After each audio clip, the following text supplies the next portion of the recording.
It's Ravens week. We're going to talk about this coming up next on the Wincinnati podcast.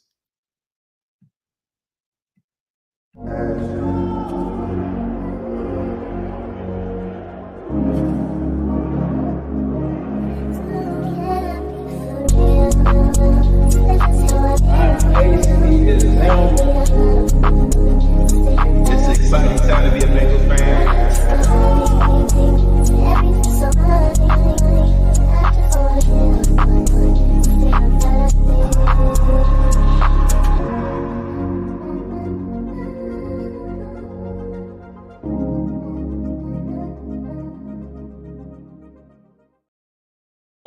Welcome to the Wincinnati podcast. I am Ace. He is Zim. It's Ravens week. I know you guys been waiting for it. The first matchup in the North. We're going to break it all the way down. But before we get into that, partner, how you doing? How you feeling? I'm fired up. You was talking to me earlier. Hey, look, Ace was probably chirping out because I'm on the phone with him. He trying to talk to me about like regular stuff. I'm like, nah, we got this great Sunday. What's up? You know, like, so I see the chat. Everybody turned up. I'm going to tell y'all, in the past, I wasn't that fired up, but this thing has built itself up to it's created something, a monster inside of all of us, where now the Bengals are really looking like the Ravens are like number one, bro. And it's got me fired up. It's got me, and when I get fired up, I start to look into everything. So I've been looking into this matchup. It's been so fun. I'm excited about it. How are you doing today, sir? I'm doing good, bro. Ready to get into it, like you said. Coming up on the show, we're going to talk about Bengals defensive lineman being back. That was pretty exciting to see that on Twitter. We're also going to bring in a special guest, Sam Njoku, to break down the Bengals versus Ravens preview. So we're going to do a little bit of a crossover there. We're going to talk about Joe Burrow's comments that he made on the Ravens. We're going to do the Wincy play of the week. And then we're going to give you guys the game plan. So stay tuned. We got all of that coming up next.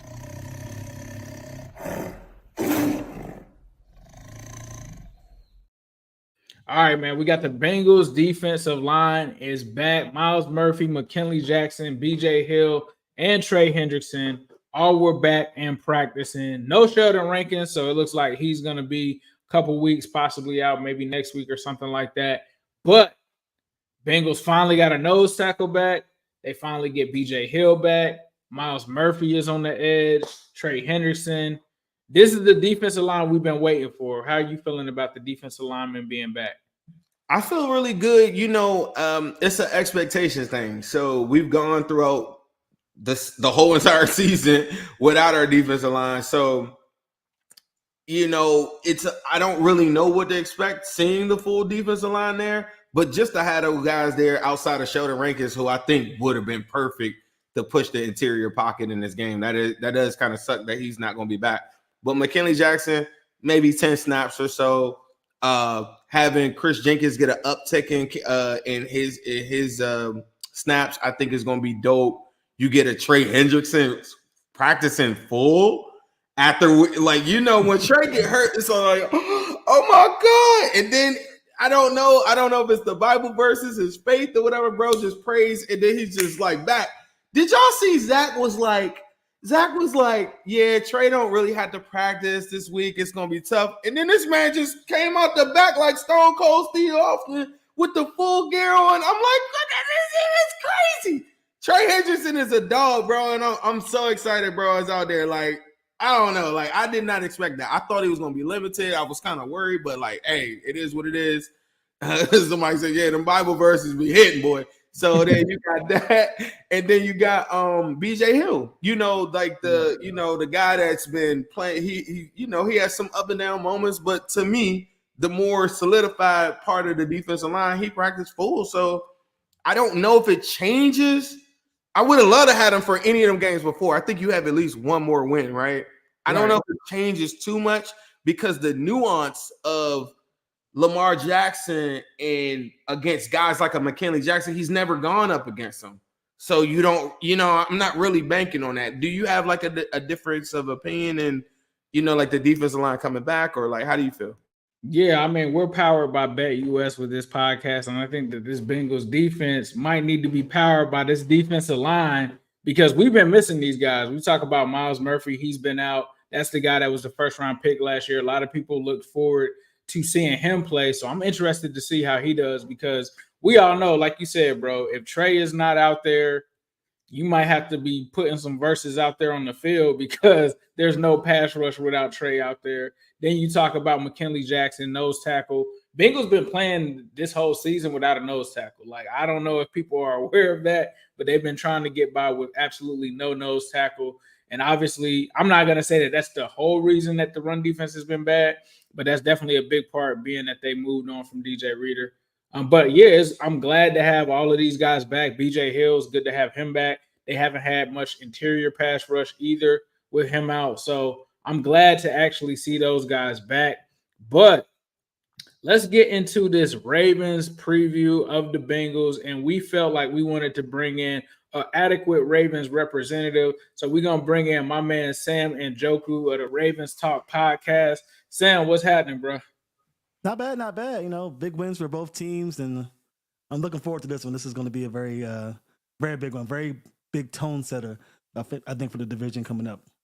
From your scope of things, like what do you feel like the Ravens do from an offensive standpoint? I know a lot of people talk about the running, but you guys have kind of changed some things up. But from your vantage point, what have you guys done so far offensively? I think in the beginning, you kind of saw the Ravens looking for that identity, trying to see how the offensive line would play if Lamar Jackson was just slinging it. And then you saw that really they're not very great with the pass rush in certain situations. And I think we'll touch on that in a little bit. But the Ravens have kind of morphed into this power run team. You saw it in the Cowboys game. You definitely saw it in the Buffalo Bills game. So I think the Ravens will love to be the type of team that gets up by a touchdown, 10 points, 14 points, and then they're able to kind of control the game. And I think that's their game plan heading into this one. But we'll see what happens. It might be a situation where they need to lean on Lamar Jackson's arm a little bit more. But definitely, this is a run-first team, and that's the approach they'll probably take early on. Let me ask you this, dude. Coming, like the temperature. If you guys don't know, me and Sam have been doing a different show, a AFC North roundtable show. It's been really cool to have him come on there. He came on there as a guest a couple episodes, whatever. But the temperature from before the Bills game into the temperature right now, like today, I was kind of telling you backstage. I'm like, bro, they're about to run over us by like 40 or whatever, and I don't really mind that as much. But what have you noticed from like the conversation before that game, and then some of the questions that may have got answered after the Bills game? I think they're, the fans and maybe even the players, they won't admit it, but they're a little more confident after that Bills game. I think it was a litmus test for them. I personally saw things, and we talked about it on the show last week, from the Bills defense that let me believe that it was going to be kind of like this. So there's still question marks that I have for the team. I mean, I don't think that the run game is as potent as people make it out to believe it to be because of the play of the interior line. Of course, they've shown over 2 games that it can be that caliber of guard they don't need, but I need to see a little bit more of it. I need to see it in certain passing down, certain situations where you have a Bengals team that's familiar with the way the Ravens run their game plan and how they cope with that type of magnitude of game plan coming from the defensive coordinator. So I'm thinking the Ravens fans are a little more upbeat. They know there's a chance they can still be the great team they show on paper, but for myself, I need to see more, and I think the Ravens have an opportunity to show us that coming up in Week 5. So defensively, you guys haven't looked like how I'm used to seeing you guys. I'm used to seeing, elite defense, guys that are out there, just flying around, knowing exactly what they're doing.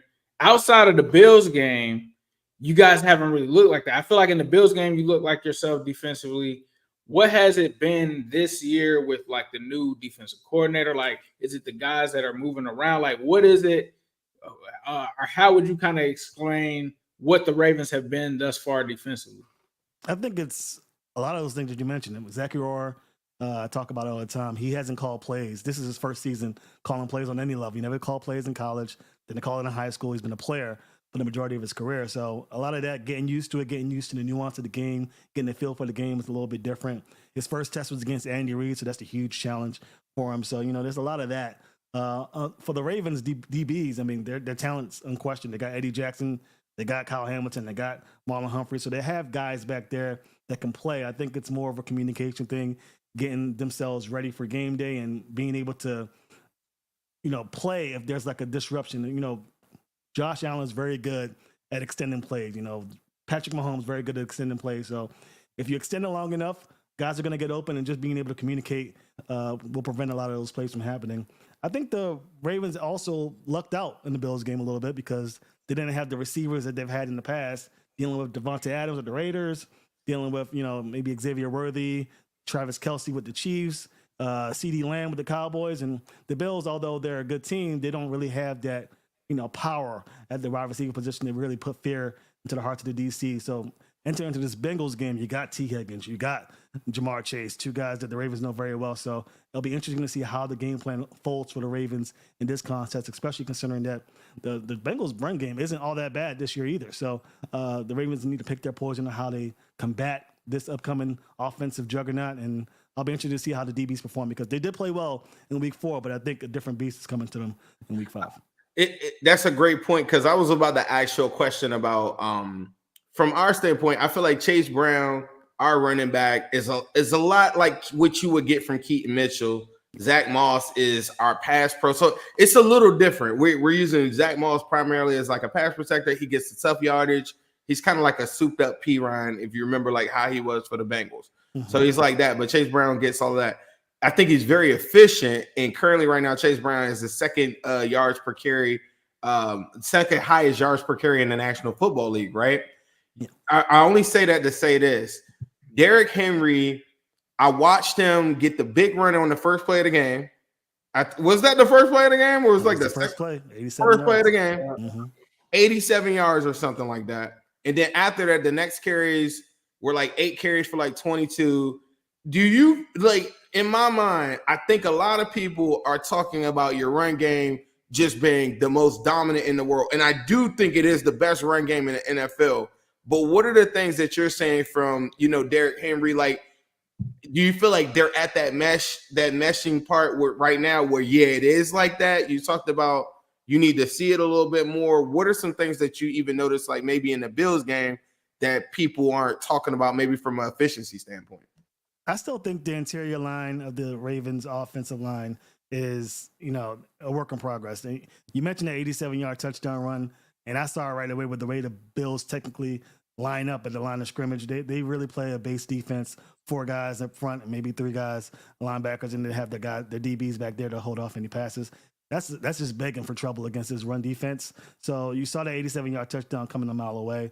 The run offense has improved. Let's not mistake it. The run offense has improved. And even though Derrick Henry has times where he's going to be in the backfield, a lot of times because these defenses are selling to stop the run and they're pointing on one guy and one guy only. That's why sometimes you'll see Lamar Jackson keep the ball and run upfield or run to the sideline. Maybe he gets tackled, maybe he doesn't. But a lot of that's because defenses are really honing in on stopping Derrick Henry. And I think the Bengals may need to do a little bit of that. Because of the way they're set up. You mentioned that Murphy's coming back and your defensive line is going to improve. You're going to have nose tackle and stuff like that. But I still think the Bengals will need to blitz a little bit more. They blitz more than the Bills for sure, which I think is a good thing for them. But I think that heading into this, they'll need to blitz and really force the offensive line of the Ravens to make decisions, communicate at the line, and prevent these stunts from coming at Lamar Jackson. Because if they play the way they did against the Raiders, it's going to be a tough day for sure. For sure. As you guys know, this podcast is sponsored by BETUS.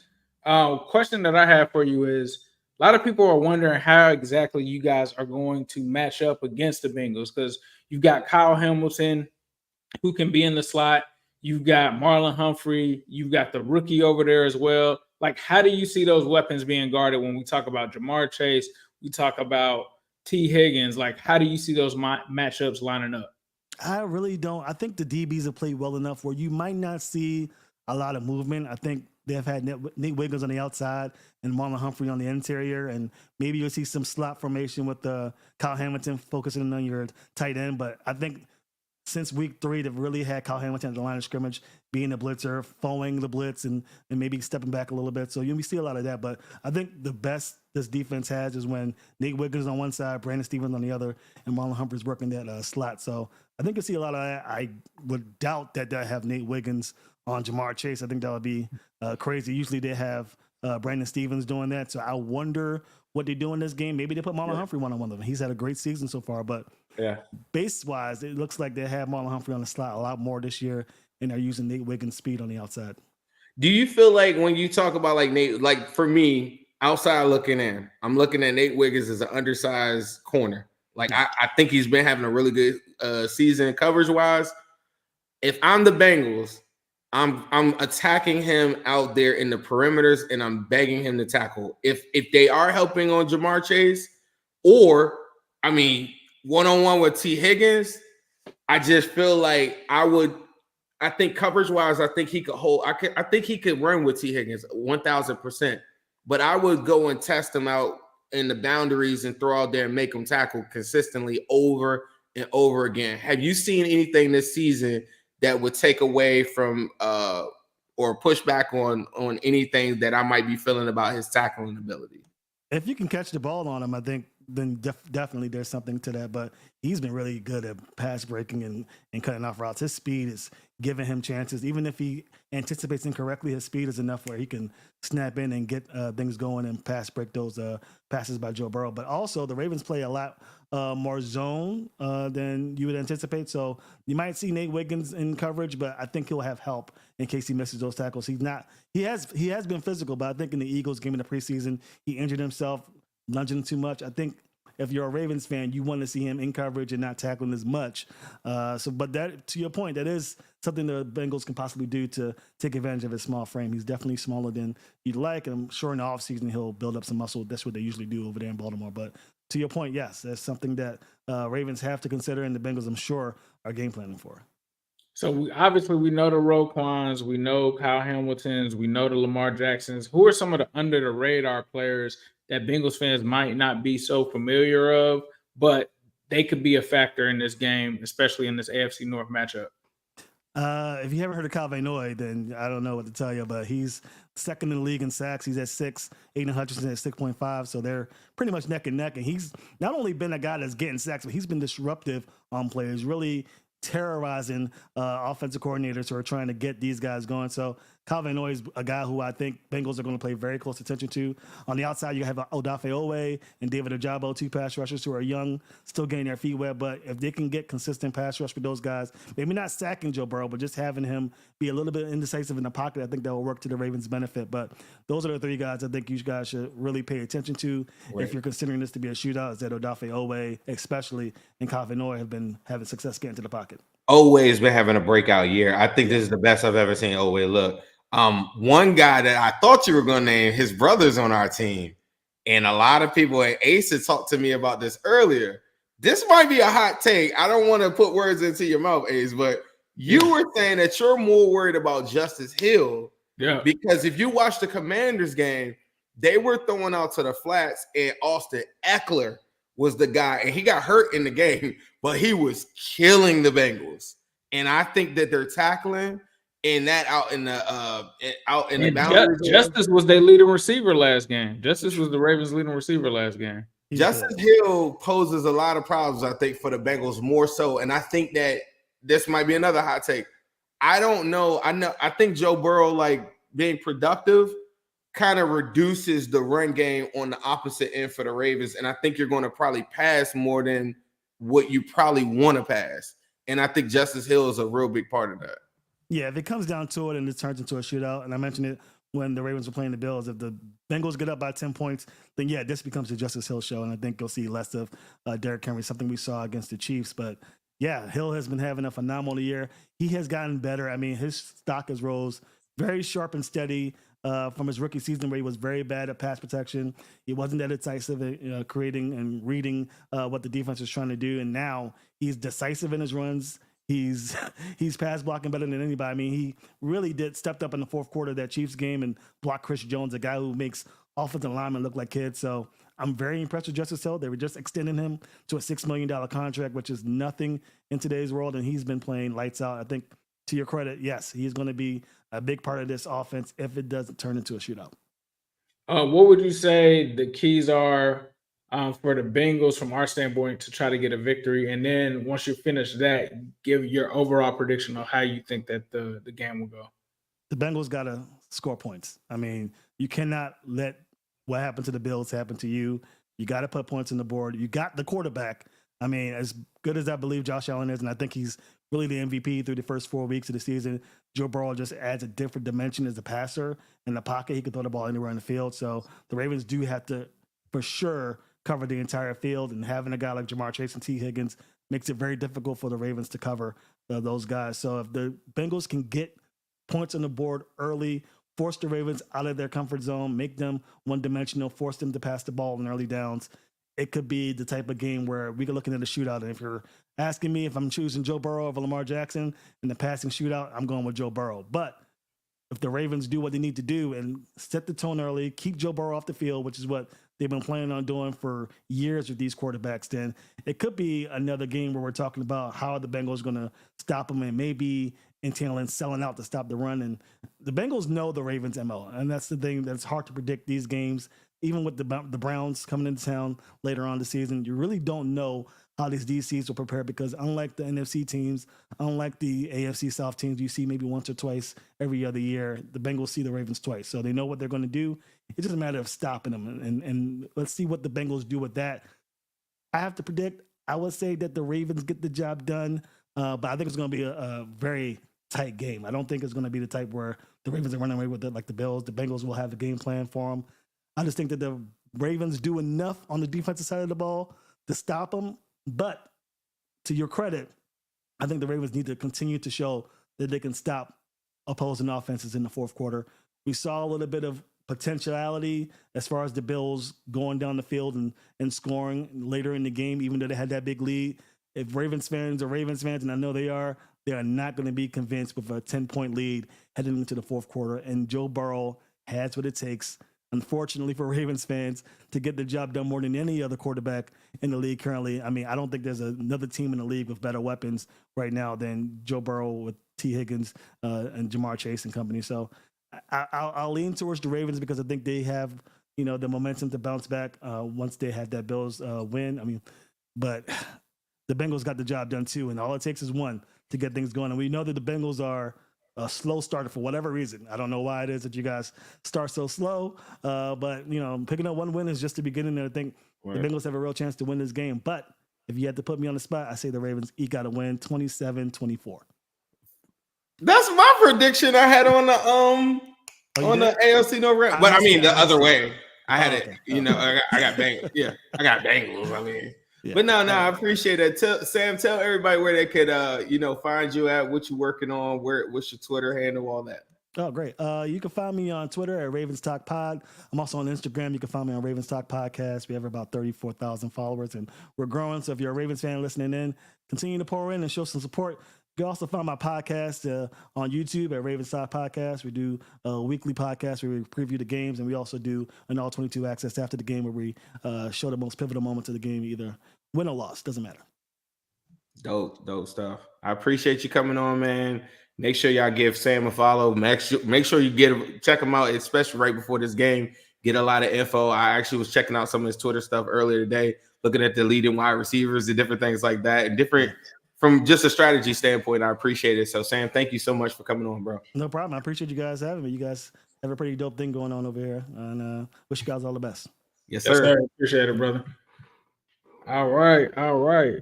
That was Sam. Dope dude. It was kind of hard for me to talk Trey. I wanted to get the Bengals. It's been kind of dicey here, but nah. Shout out to Sam. Very informative, smart dude. See, what happens is I get this bad rap on the internet where everybody's like, "Oh, I can't stand this dude," whatever, because so many people talk so much trash to me, and then they're not used to somebody with having like more followers, like actually responding. Generally, like when somebody has like more followers, they don't even entertain that type of stuff. But all I really want to do is talk football, and I thought like Sam would have been a great guest to come on because even in the little bit of interactions we had in the AFC North roundtable, I thought he kept it real, and I think Bengals fans needed to see also too. He pointed out, some of the things that I think that you could probably exploit, and some of the things that are kind of being led with a narrative that this is some unstoppable force. They are a really, really good team. But I think everybody needs to pump the brakes and understand if you have Joe Burrow, you kind of have a chance in all that stuff. And I've been going over the Joe Burrow numbers. had he not have a 1-3 record or what? I mean, I'm sorry, 1-3 record right now. He'd be at the head of the. If Burrow was just, bro, if we were just 2-2 with the numbers that he's at, he's number in the AFC conference, number 1 completion percentage, top 2 in touchdowns, passing yards, and interceptions. Burrow is playing really good ball, and when you have a guy, QPA is up there, QBR is up there. Like a lot of the metrics that you look at, Joe Burrow's either in top 10, top 2, top 3. Like, so he's definitely in there. But speaking of numbers, as we mentioned, our show is sponsored by BETUS. Bengals right now they're giving the Bengals 3 points right now, y'all. This is kind of crazy. You might want to take advantage of the promo that they have there. They're doing an exclusive promo. Before they were offering to match you 125%. Now they're offering the 150% on the first 3 deposits. So if this is one of your first 3 deposits, all you have to do is go on and head on over to BETUS and use the promo code YouTube150. Once again, that's YouTube150. We're going to give you guys our Wincy Play of the Week, but as you guys can see right now, you can make some money. Money line right now is plus 129. You got the over under 50.5. If you think this is going to be a shootout, like Sam was saying earlier, that's something that you can take advantage of as well. But definitely be sure that you rock with BETUS and make sure that you check them out. But let's move on to one of our other sponsors. We're going to pay some bills here and let the guys at Manscaped give you guys some good information. All right, guys, it's the best time of the year. Football's back. We're talking Sundays, college football Saturdays, and glorious grind of fantasy football lineups. This is where your inner GM comes alive, setting the perfect fantasy roster, screaming at your TV, and making last-minute waiver moves that either make you a hero or the guy that everyone ridicules in the group chat. But listen, while you're over there making sure your fantasy team is dialed in, don't let your personal grooming become the guy that gets you left on the bench. Let's be honest. Nobody wants to fumble their grooming routine, and that's where Manscaped's Performance Package 5.0 Ultra comes in, acting as your all-in-one grooming playbook. From keeping things sharp down there below the Lawnmower 5.0 to taking care of those rogue ear and nose hairs with the Weed Whacker 2.0, this is the lineup that'll keep you looking like a champ on and off the field.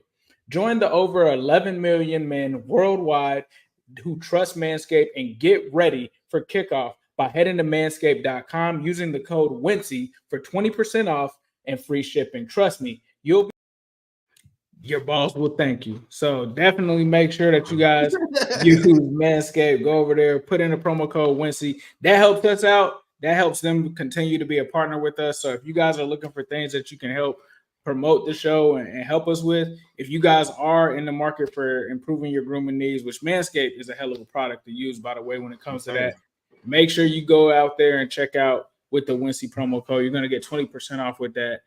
So you can also help yourself and you can help the Wincinnati podcast. So we appreciate you guys tapping in with us on that. Now let's get back to the ball and not balls. Pause. Let's get back to some of the comments that Joe Burrow had. Joe Burrow had some comments in terms of this Ravens game. He was quoted as saying, somebody asked him, how important is it to get off to a fast start versus Baltimore? He said that it's paramount. We have to be aggressive out the gate. Possessions will be limited, have to be damn near perfect.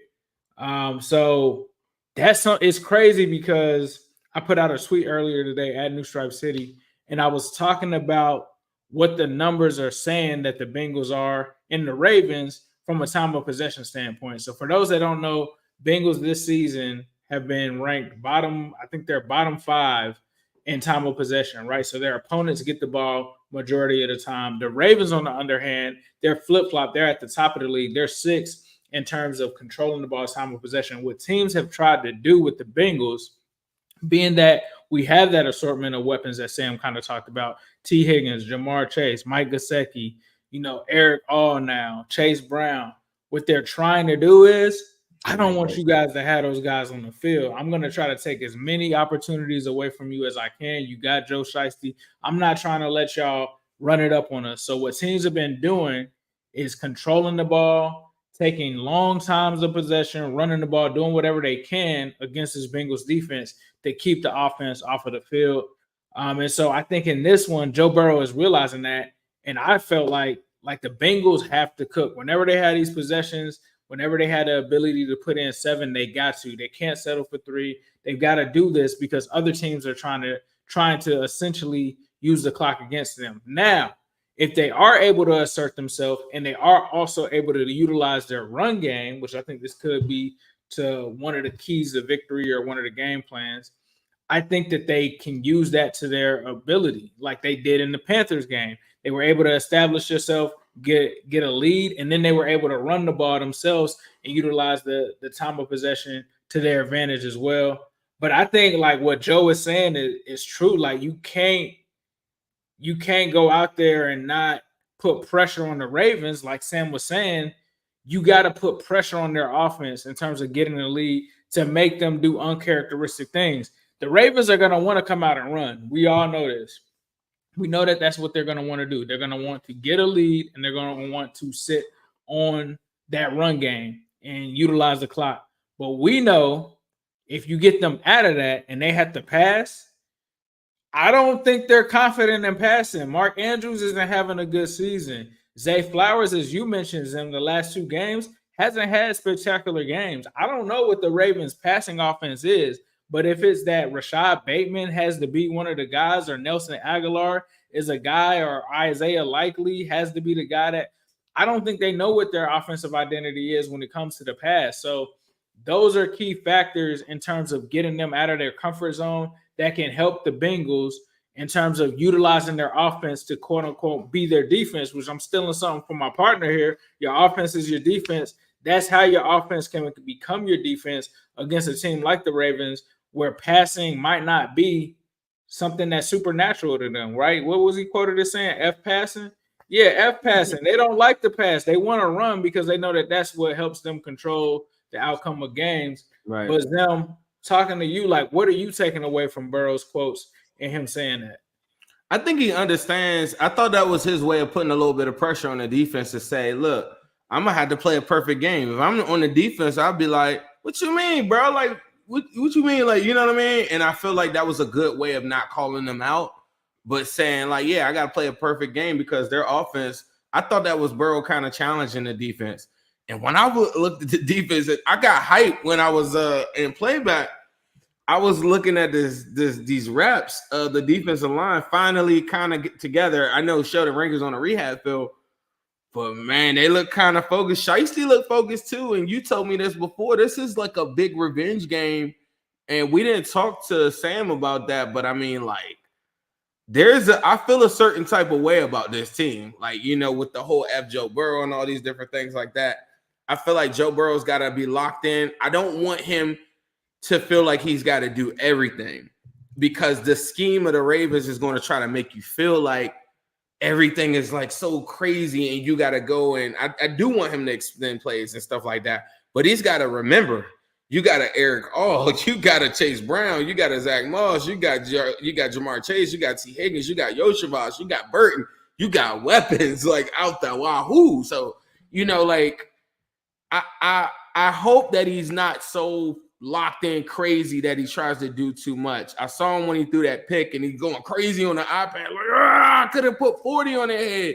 And I want that, but he can't lose sight of what it is, because I think, just like I've been urging our fan base to understand, like, we played Derrick Henry before in some big games. And, you know, this is a different game. Even when Derrick Henry had success last year, if you go back and look at that game, it's because the offense was so bad, it gave them so many opportunities to do so. If the Bengals offense is playing like how we think or at least how I think it's going to be, I just don't think that this insurmountable hill that everybody is like creating for themselves, I don't really think it exists. And you have to score points. And like Sam just said, and that was the problem that the Ravens had in the Chiefs game. When the other team is scoring points, Derrick Henry can't be out there like that. And he has to have good runs on first down in all scenarios. Because if he doesn't, then second and long, like second and long, you're going Justice Hill. Third and long, you're going Justice Hill. You're not running Derrick Henry out there if he's not ahead of the chains. And that's the one thing that a lot of people aren't paying attention to. And the Bengals had one second quarter that was really bad against the Panthers against the run. They corrected that, and I know that the Panthers aren't on the level of the Ravens as a team or whatever like that, but they do have a healthy run game. And I thought the Bengals got some very key stops in that game.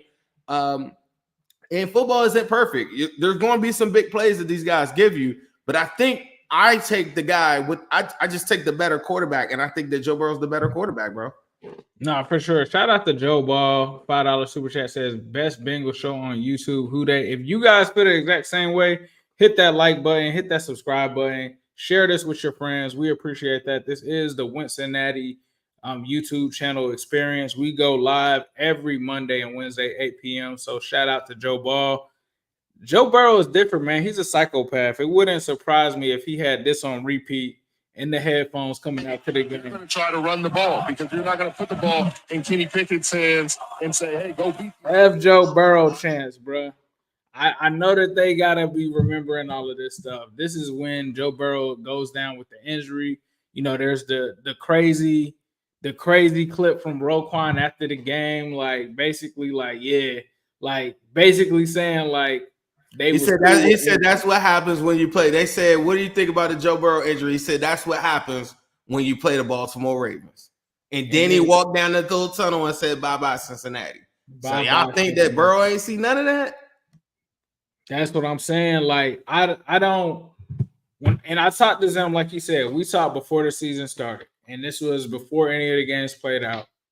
And we were talking about games like that we were thinking of making a trip for. And this one came up, and I was like, bro, outside of it being some really weird people out there, I was like, bro, this one right here, Joe wants this one. Joe's about to go. Like, Joe is a little different. He's a little wired different when it comes to this. And I feel like when we first seen that was when Joe went down his rookie season, right? And the Ravens game was one that he had circled, right? The Steelers game was one that he had circled. And the way that he came back in those games was so crazy with a vengeance. And I think just the way that he's built, there's everything building into this. It's an AFC North game at home that you got to win. You got to get the dub because you're 1-3 right now. Number two, when you was last on the field with these people, they talk to you crazy. They hurt you. People start saying F Joe Burrow, like, nah. And we at home. Nah, it's time for us to take that back. And then number three, this offense has been on fire, and you have literally on record said that you hate the Ravens, like the Ravens. We had the whole like offseason podcast where he was like the Ravens joint. He went in on them. We don't like them. They don't like us. This is a pivotal matchup. This is going to determine, I think, a big part of the season for both of these teams. Both of these teams came out the gates kind of stumbling a little bit. They're finding their footing. So for me, like right now, like it's up, man. It's up. And I think like them doing that, they're going to regret doing that. It's super up. I got so many videos. You got to think my Twitter is a wildfire for like trolls and everything. The amount of F Joe Burrows and I hope your wrist hurt or whatever, like that is engraved. That is red dot comments. The red dot comments. Burrow's dad didn't appreciate that at all. And so, like, the amount of these comments and different things like that come on, into my vision, like, every single day, you have no idea. Like, the life that I live on social media is very different than everybody else, I think. And a lot of that might be on myself because I'm so confident in my team. But the way that they talk to us, the biggest thing, and I was telling Bash this earlier, I was talking about, I said, you know what's so crazy about this? Every time we get into a season or we do any of this stuff, don't y'all find it crazy that we're still trying to prove to people stuff that we just did? It's not like I'm talking about something that happened 10 plus years ago. Like, y'all know that the 2022 season ended in 2023 where the Bengals almost went to back-to-back Super Bowls. That was a year ago.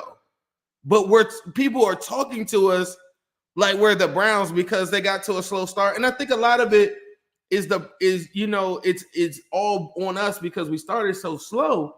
But coming into the 2023 season, the Bengals had won 4 out of 5 games against the Ravens.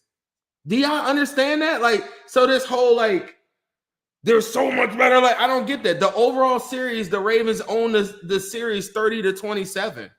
when we go into this 2023 season, like I said, we had won 4 out of the last 5 games. Joe Burrow put 1,000 yards on them in one season. Then he came back and did other things like in the 2022 season, like beat them twice in a week with all of these same dudes, Roquan and everything like that. I'm sure they'll say Lamar wasn't there. Perfect. 2023 season, Burrow comes out there on one leg with I think that the Ravens team from last year was a super team. He comes out there 2023 on one leg and loses by 3 and looks really damn good in the second half of that game. Looks very good at some parts in the second quarter as well too. He played a pretty good game, but he wasn't really that mobile. Then the last time that we seen him was he comes out there, we get penalties and all this other stuff, but he takes the lead on the touchdown. And after the Bengals had just stopped the Ravens in primetime at their stadium, and that's the last time we seen Burrow play these dudes, and he played with a lead. This conversation of like, we're not worthy, and the Bengals now have the best offensive line that they've ever had. Do y'all know that they have the #1 pass rush pressure rate, lowest in the National Football League currently right now? Orlando Brown's playing better than he's ever played right now. Amarius Mims is a right tackle that we've never had. Kappa coming off the best game that he just had as a pro. Mind you, he played the Panthers. All those things said, that's not to take away anything from the Ravens, but this concept that the Bengals are like some bums because they lost a 4th and 16 game, which could have happened to the Ravens with the Dallas Cowboys, who they barely squeaked out their win when the Cowboys was running back. Oh, yeah, while Dak Prescott put 379 yards on their head. And you think that Joe Burrow's not going to do that? I just don't know why our fan base is like, why are you so confident? I'm like, it's not even a confidence thing. It's just like, I just saw it. I just saw it. It's not like I'm a Browns fan telling somebody like, yeah, this is my year to win the division, and I never did it. Right. Like, I just did it. Right. Nah, that's facts, bro. You ain't lying at all when you talking about that. We did just do it. Orlando Brown is having one of the best, what really is having the best season of his career. I know I haven't heard many Chiefers on that one. You know, they kind of struggling at left tackle right now, but that's another conversation. Mind you, he's from Baltimore. That's true. You think he don't want to win? He is from Baltimore. That is true. Before we get to the Wincy Play of the Week, let's talk to the folks at Midwest Best Barbecue. Wings and them CTVs. Midwest Best is the place to be for queuing wings. Midwest Best is the place to be for queuing wings. It's the AC to the Zim, M to the B's. Uno wings, Jeep on wings, and them CTVs. Midwest Best is the place to be for queuing wings. Midwest Best is the place to be for queuing wings. Say what up to Jordan Battle. We be going to battle. Intercepting balls like CTB did on Seattle. Putting 6 up on AZ. Juice gang amazing. Make sure you come get these wings. The Zimby stay blazing. And T-Game be smooth as ice. Jamal making DBs fold. TV got big levels. And now you already know. Hits so pretty for Uno wings. Cam got the new wings. We call them CTBs. Only at MBs. H to the Zim. M to the B's. Shout out Midwest Best Barbecue, 669 Justice Court in Loveland, Ohio. Make sure you stop in, get you some of those Uno wings, get you some of those Dillinator wings, get you some of that barbecue that they have. If you over there, give me one of those brisket sliders real quick with the Arnold Palmer's. Y'all know I like the Arnold Palmer's. You don't know what that is? Half lemonade, half sweet iced tea. It'll get you right. They got all of the great sides over there as well. Whether you're getting ready to go tailgate, whether you're getting ready to do whatever you need to do there, make sure that you stop in at Midwest Best Barbecue. Bro, I never thought about that. Tim sound like Jeezy on that joint. It was up in Jordan Battle. Yeah. Oh, that's all Tim need. Yeah, nah, for sure. But let's get into the Wincy Play of the Week. So we kind of talked about this one earlier. Let's bring this back up. I showed this earlier in the show. We talked about BETUS. They're giving the Bengals 3 points in a game at home against the Ravens with how Joe Burrow is playing right now. We took the points last week where the Bengals were favored by 4 over the Panthers. We cashed out on that. I'm taking this one, bro. +3 for the Bengals. Yeah. You can't beat. I almost might money line that with that. Like I might run a parlay. We took the money line last week, right? We took the points. We took the spread last week just by itself. But I might take the points and I might take the money line as well. How do you feel about the points? Because in my mind, I'm like 27-24. I think the points is at 50, right? Or it's 49. Yeah, but I mean the Bengals win. Do the points matter? Like the Bengals are getting points. So if they win, or I'm not even gonna say lose. When they win, like the Bengals, you pretty much are gonna be able to take if they win by 1, if they win by it don't matter. Yeah. So for me, I'm taking the Bengals +3. Like that's right. easy money. That's easy money to me, especially in a game like this where I feel like they're probably likely gonna split with something like that. So let me see if I can get both of these. Let me try to run the parlay. Oh yeah, they can't be combined. My bad. They can't be combined. So I'm just gonna take the Bengals +3. What you want to put on that? Do you want to take the money line, or do you want me to take the +3? I'll take the money line all day. I feel like I'm good for 100 on the money line. I don't know. I feel good about the game. I really do. I don't know. I don't feel as confident about our defense, but I think I feel like the money line we can kind of hedge because I don't know. Give me 50 right now on that. Right. All right. And give me, you said 100 on the money line. So you're trying to get that 122 piece. Yes, sir. All right. We're going to run those. So let me see. Place my bets. All right. We're going to rock with it, man. So we got those two in for the Wincy Play of the Week. You guys won some cash with us last week. If you followed us on that Panthers, if you what do they call it? If you told us last week, tell us this week, man. Bengals +3, Bengals money line. You got to separate those out, but it's basically the same thing. Go to BETUS, get that bet in. Ace and Zim sent you. Don't forget, we talked about it earlier in the show. They're doing the 150% price match when you use the promo code YouTube150. So make sure that you guys do that. That's going to be the Wincy Play of the Week. Was there anything else that you kind of had out there? I know you've been talking about some Eric All props a little bit out there. You've been saying, look at what the line is for Eric All. Every week. I don't feel like Vegas. You see, I'll be showing you my parlays. And they give you good action on Eric All. I haven't run my stuff. I'm still getting all of my information off this week, but I feel good about Eric All on the over every single week, bro, because I just feel like Vegas, they just sleep. I don't know. Yeah, so definitely be sure to head on over to BETUS. We appreciate them again for sponsoring the show. Let's get back to the game before we get up out of here. Give me the game plan, bro. What's the game plan for the Bengals to come out of here with a victory over the Baltimore Ravens? The number one thing I keep on going to, and I want to make sure, if a purple person is listening and they can hear me clearly, I want to make sure that I'm saying this. You got to preface it, and I know you got to coddle Lamar every chance that you get. So I'm a preface it by saying that Lamar can throw the football very well, but if you're from the outside in, I want to make this very clear too. It's not that I'm saying that I want him to just throw all over us. I'm not saying that. The Bengals have to, the way that this goes, they're going to have to pick their poison. Do they want T. Higgins to give it to him? Do they want Jamar to give it to him? Do they want Eric All? Do they want Chase Brown? They got to give up something to get something, no matter what, right? They don't just think that they have Superman out there and they're going to check all these people all at once. I feel like the Bengals got the most weapons in the NFL right now. I really do. But what I was going to say is I'm giving up this. In 2023, Bateman played in Rashard Bateman is the mark for me.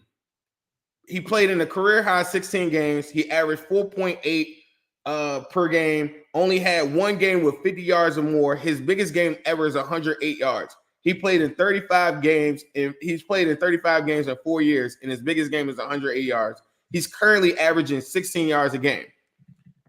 I say that to say this. If I'm Lou Anarumo, I'm saying I'm selling out to the run because of the lack thereof in run support. You have to give up something. I'm shading cloud coverage to Dax Hill's side with Zay Flowers. I'm taking away the middle with Andrews and Likely. If they gash me down the field, I feel like you got to give up something to get something. But the Bateman one, I think that they'll look at it on film and say, we want to go after CTB. I'll take CTB as my number one corner. I don't care about last week. I'll put him on Bateman and say, you're on the island. And if Bateman has the biggest game of his life, then so be it. But I need that extra safety to help me in the box and run support. It's nothing against Rashard Bateman, but there aren't that many teams that have a weak wide receiver too. So that's the guy that I gotta go against. If he has a couple catches, I'm sure he'll get that. Cool. But if he goes ballistic, it will be because Lamar continuously threw it down the field to him, and I like those chances better than Derrick Henry running on first down against whatever. I don't like Lamar Jackson, the option of him running and passing on second. I like him thinking that he is a one-on-one matchup, pre-snap, easy for him to decipher, and I'll talk to CTB and say, you got to play the best game of your life against Rashard Bateman. And Zay Flowers, we're going to help you out on that side, Dax Hill, with with Geno Stone and Von Bell. You're going to be closer to the box. Please give me Jordan Battle and give me Jordan Battle closer to the box. Even if I had to do hybrid stuff, if I can bring in Dejon Anthony to go up against Andrews or Likely, I like that matchup as well. But that's what I'm going to do defensively. And it is what it is. On the offensive side of the ball, I feel like the offense is humming. I just watched Gardner Minshew give him work with Devontae Adams and Brock Bowers. And then I also watched Dak Prescott put up 379. I also watched Worthy, Mahomes, and them give it to him too. Joe Burrow, just to reiterate, currently in the AFC Conference, number one completion percentage, passing yards, touchdowns, top 3 in all these categories, and top 2 in interceptions. He's only thrown 1. I like Joe Burrow better than all those quarterbacks that just gave them work.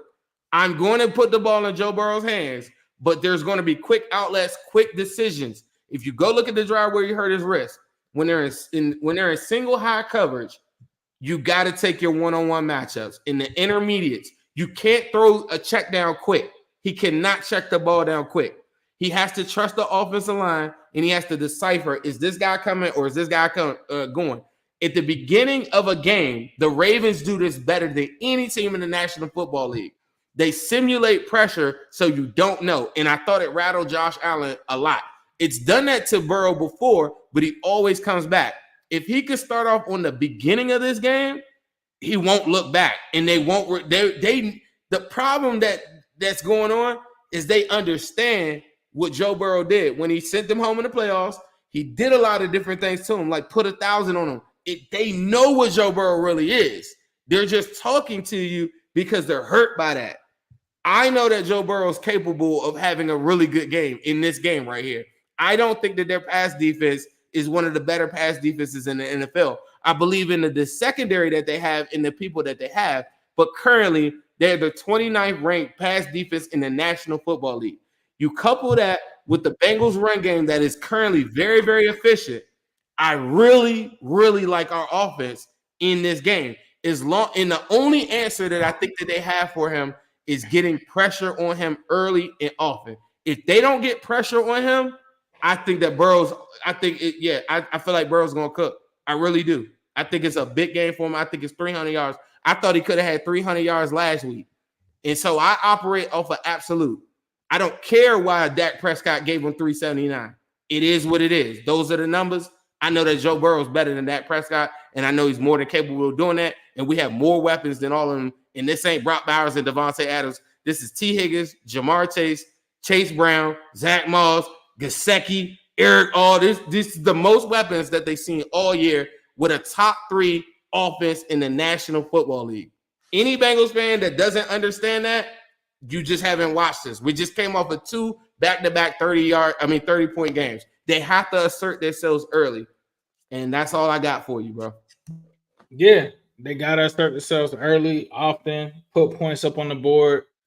Get this Ravens defense that hasn't this past defense has not been good. I don't care what any Ravens fan is gonna sit there and tell you. The numbers don't lie. Baltimore right now on the road, 31st overall on pass defense. Bengals have got to take advantage of that. When it comes to the passing offense at home, Bengals are 8th overall. When it comes to the splits, EPA, they're 13th. Baltimore is 15th. To me, this spells that the Bengals just need to be better offensively than what the Baltimore Ravens are going to be offensively as well. To me, this needs to be a situation where you're playing mistake-free football. Bengals right now at home, third best in the league with less penalties than anybody out here. Baltimore, 29th in the league. So playing mistake-free football is definitely a key in this one. When it comes to second half scoring, that's one of the weaknesses of Baltimore right now. They rank 30th.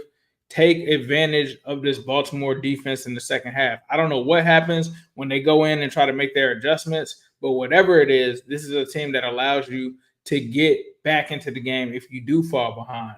Rushing offense, we already know that that's what they like to do. We already know the Bengals have had issues stopping the run, but don't let the run be something that controls this game. That's one of the keys too. How do you do that?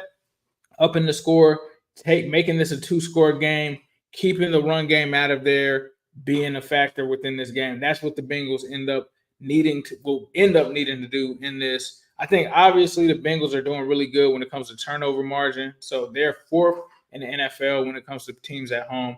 Baltimore is 14th away. If the Bengals can win that thing, they're going to be in a good position to win this game. We talk about Lamar Jackson. He's been having a fumbling issue quietly. He just fumbled again in this game against the Bills. When he has those kind of plays, the Bengals have to take those opportunities and turn them into points. Then we talk about Jamar Chase, utilizing him. Do not let teams just completely erase Jamar Chase out of the game plan. You've got to utilize him in certain ways. The Bengals have been doing that, having him in the backfield. Jamar Chase has to be a major key here. Eric All has to be a major key here, utilizing those 12 fronts that they've been using with the dual tight ends in there. That's going to have to be a part of the game. Running the ball yourself. Everybody's talking about the Ravens running the ball.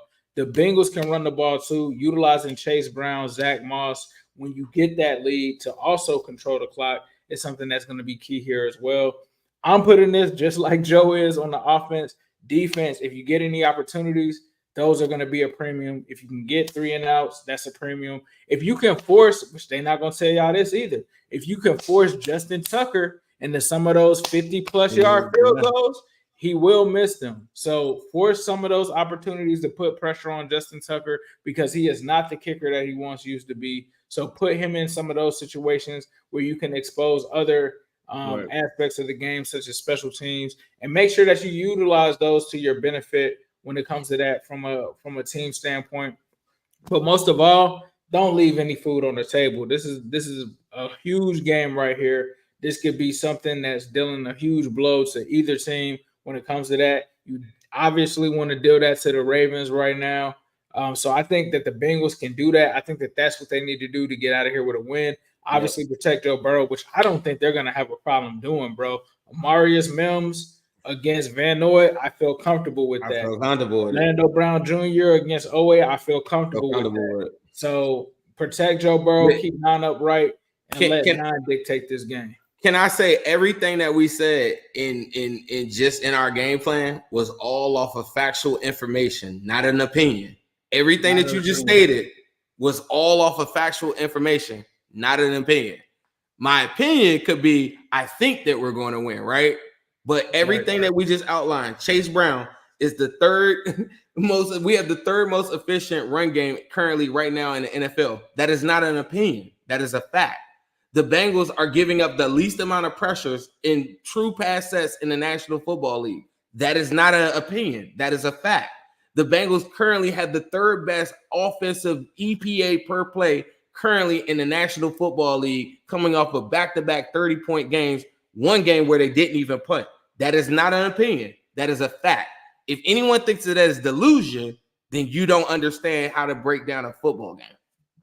Nah, for sure. For sure. With that being said, man, we appreciate y'all for tapping in As I have said earlier throughout this podcast, if you guys love supporting the Wincinnati podcast, make sure you guys check out Manscaped. Enter that promo code Wincy. Make sure you hit that like button, hit that subscribe button. But we come through here every Monday and Wednesday live, 8 p.m. Eastern Standard Time on Twitter at the Wincinnati Pod, at Zimhude, at New Stripe City. You can find us wherever you guys tap in on social media. You can find us under those monikers. Partner, before we get out of here, was there anything that you wanted to say? Who they, bro? I'm ready for this game. I don't know what we're gonna do with the rest of the week, but yeah, look out. Like, make sure you guys check out Bengals Pulse on the Wincinnati Network. Yes, it might be a post game party on here, depending on how things go. So hit that notification. I don't want that. Hey, I'll tell you right now, if the Bengals win this game, they don't want that. Nobody wants that. Society doesn't want that. Hit that right now. For sure. Once again, we are sponsored by BETUS. Thank you to them for sponsoring the show. This has been the Wincinnati Podcast.